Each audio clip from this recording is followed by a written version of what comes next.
ให้ตนา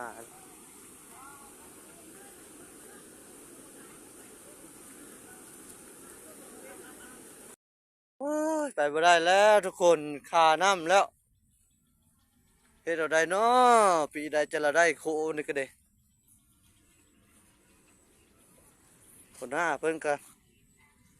นั่งท่าน้ำขาน้ำแล้วทุกคนไปบ่ได้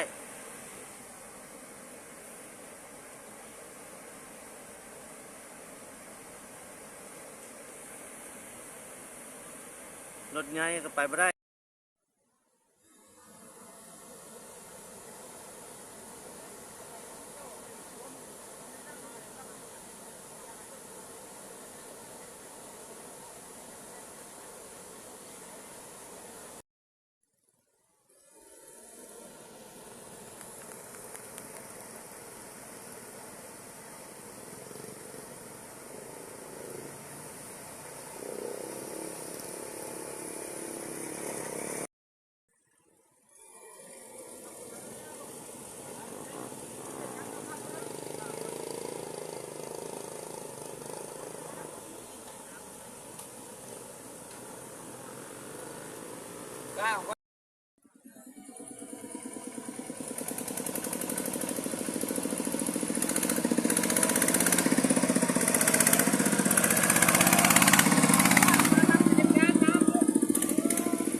ตอนนี้เราก็พักผ่อนกินข้าว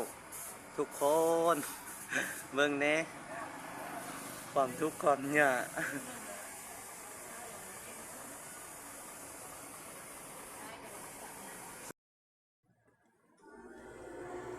ไปทางทักแคะพี่น้องตอนนี้ก็เวลา9 โมงเนาะยังบ่ฮอดจุดหมายอยู่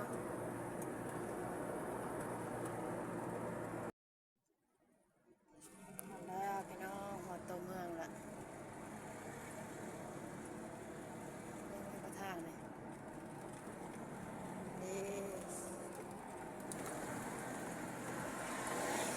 สวยงามพี่น้องโอ้ยพี่น้องสี่แยกแล้วสี่แยก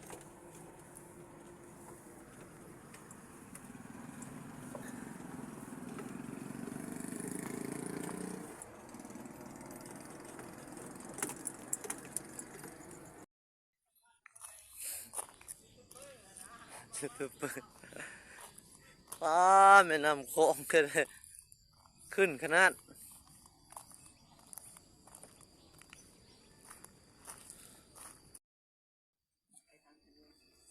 ฟังไทย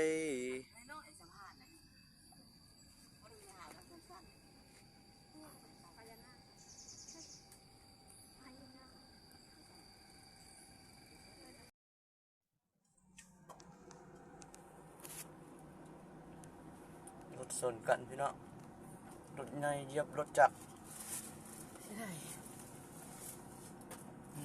ซากศพ